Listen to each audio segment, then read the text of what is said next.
diluvienne, vent violent au Pakistan. Au moins 44 personnes y ont trouvé la mort et 200 blessés sont enregistrés.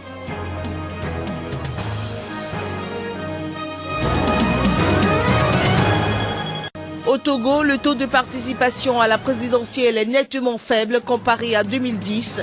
Les Togolais attendent toujours les résultats.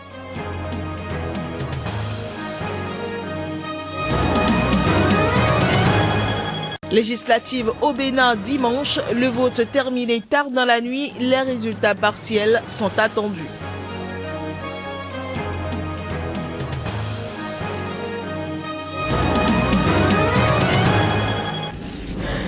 Mesdames et messieurs, bonjour et bienvenue dans cette édition. Des pluies torrentielles et des vents violents ont fait au moins 44 morts et 200 blessés depuis dimanche soir dans le nord du Pakistan. Les autorités ont porté la nouvelle ce lundi matin. Qualifiée de mini-cyclone par un responsable des services météorologiques pakistanais, la tempête a frappé dimanche soir le secteur de Peshawar où des toits de massue se sont effondrés et des routes ont été coupées par des arbres déracinés ou fracassés.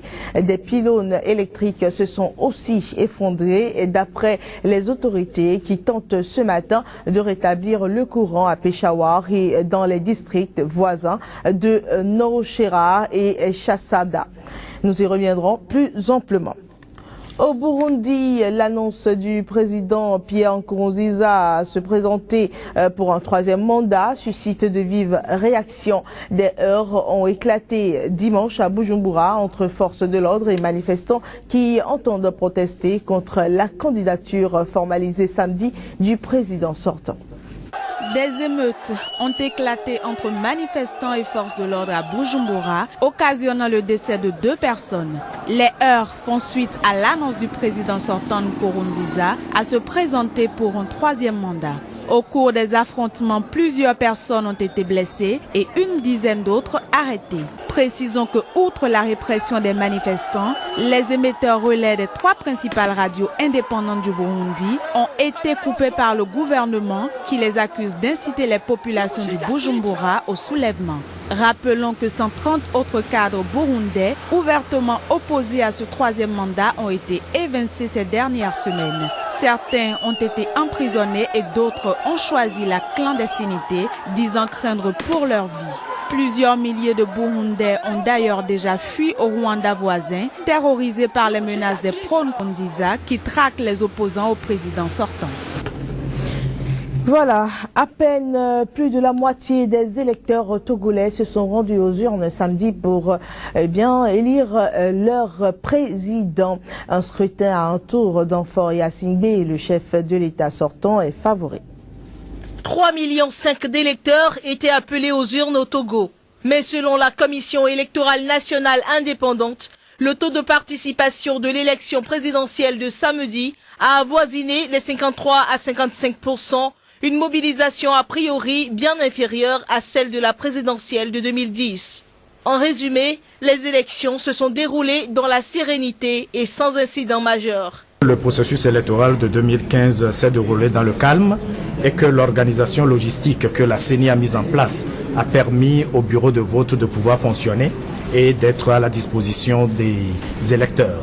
Il faut remarquer un taux élevé d'abstention et certainement ce taux élevé serait dû aux soubresauts qui ont entouré le processus électoral. Certains électeurs, comme nous l'avons dit, qui n'ont pas pu voter à cause de leur omission sur les listes électorales et la difficulté à repérer leur bureau ou centre de vote. Selon les experts, malgré le ras-le-bol d'une partie de la population, l'opposition, qui aligne 4 candidats et dont une partie boycotte le scrutin, a peu de chances de l'emporter. Ce dimanche à la mi-journée, aucun résultat, même partiel, n'avait été annoncé. La CENI a 6 jours pour donner les résultats définitifs.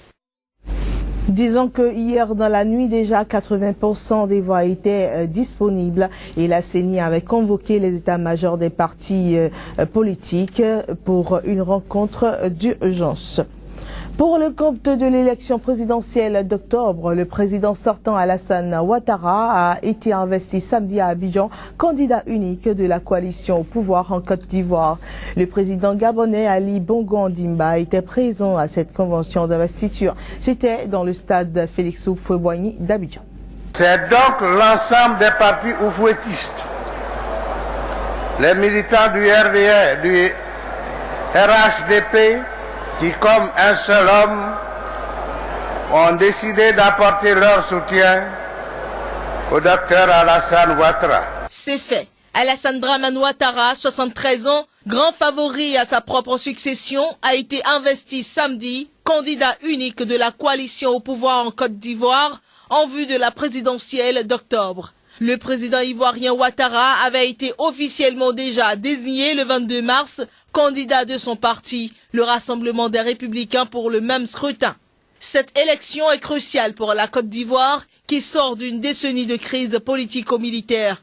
Ouattara se veut grand rassembleur, malgré les grincements de dents dans sa majorité. Notre priorité continuera d'être la réconciliation. La réconciliation des Ivoiriennes et des Ivoiriens.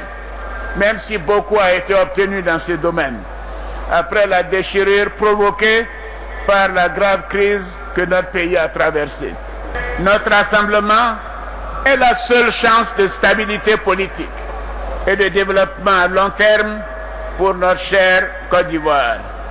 Je partage la vision de mon aîné, le président Henri Konan Bédié, qui est d'aboutir à une grande formation politique qui garantisse l'équilibre et l'alternance en son sein. Rappelons qu'au deuxième tour de la présidentielle de novembre 2010, Bédié avait appelé à voter pour Ouattara.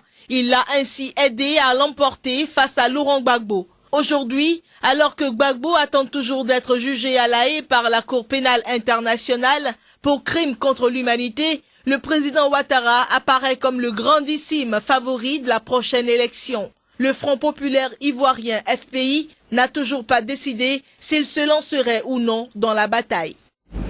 Élection législative au Bénin, la 19e circonscription électorale regroupant Semepoji, Adjara, Agégué et Porto-Novo, la capitale du Bénin, ville abritant donc le siège de l'Assemblée nationale, a été sillonnée par nos reporters. Le constat du déroulement du scrutin au niveau de cette circonscription à travers ce reportage.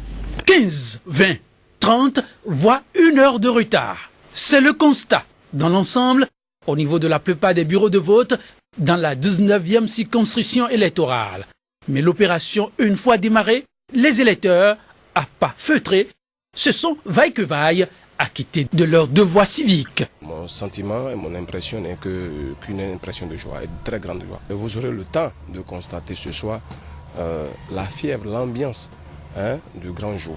Ce qui est sûr, il aura une belle surprise et une bonne leçon pour des gens qui ont voulu entacher notre démocratie. À quelques mètres des lieux, le leader charismatique du BRD, candidat pour sa réélection, passait également à l'acte. Les opérations se déroulent dans l'ordre, dans la discipline et dans la paix.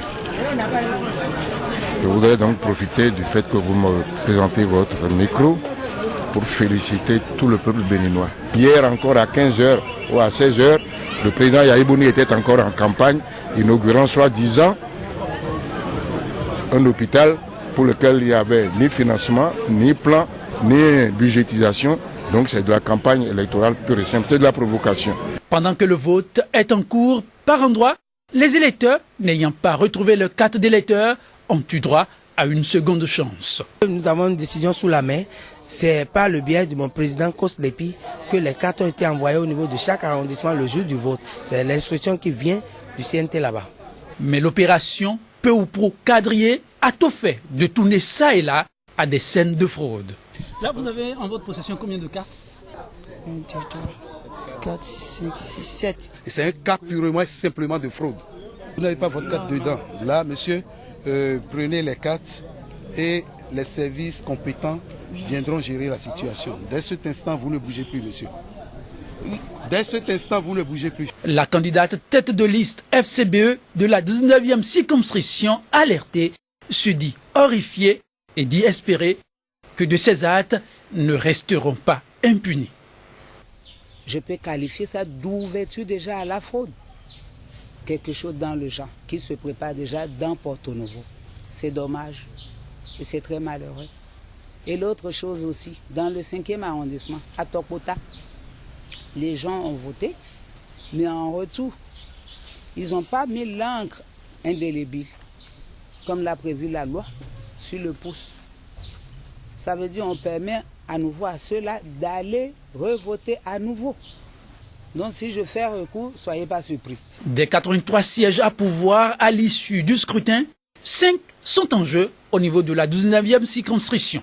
Et chacun des partis et alliances de partis en course jure les rafler tous, sans rien laisser à l'adversaire politique. Le dépouillement a démarré dans certains centres de vote de Cotonou dans la nuit d'hier. Ces législatives sont vécues comme un test de popularité pour le président Thomas Boniaï, accusé par l'opposition de vouloir tripatouiller la Constitution pour briguer un 3e mandat lors de la présidentielle de 2016. Près de 4 400 000 électeurs se sont inscrits sur les listes pour ce vote. Et après la fermeture des bureaux de vote, quelques Béninois se sont exprimés sur ces élections et sur le dépouillement. C'est sur des propos recueillis par Johannes Toanou et Floris Dossa. Je commence par le constat sur moi-même. Aujourd'hui, moi j'ai eu la chance de voter à 7h15 dans le bureau de vote numéro 1 du complexe scolaire de Bégamé Sud. Apparemment, à ce niveau, tout s'est bien passé. Et au moment où je vous accorde cette interview, je crois, et vous le voyez avec moi, les gens sont en train de procéder au décompte des voix. Dans les autres bureaux de vote du même complexe scolaire, tout s'est relativement bien passé. Mais malheureusement, avec les informations que nous avons glanées par-ci par-là dans les différentes chaînes de télévision et de radio, nous avons appris beaucoup de choses qui n'honorent pas notre démocratie. 25 ans de pratique après, ce n'est pas normal qu'on en soit encore là. La loi est très claire. Ils n'ont qu'à juste s'en tenir à la loi et le problème aura été réglé. C'est un petit quiproquo au niveau des décomptes, comment on doit compter ceci, comment on doit compter cela, mais vous avez vu, le calme est revenu. Nous avons essayé d'apporter notre touche, ils se sont compris et tout se poursuit normalement. Ça s'est bien commencé, bon, ce n'est pas encore fini, mais on a à peu près l'estimation des tendances. Mais je crois bien que le peuple béninois a compris et a fait le jeu. Et franchement, vive la démocratie. Nous aimons l'harmonisation de notre pays. Et nous sommes vraiment d'accord pour tout ce qui se passe. On a eu le courage et voilà, les choses sont bien passées. Mais je crois que la victoire, c'est pour le peuple béninois. Et c'est avec cet élément que nous mettons un terme à cette édition. Mesdames et messieurs, ravis de vous l'avoir présenté. Nous vous souhaitons très bonne suite des programmes sur SICA.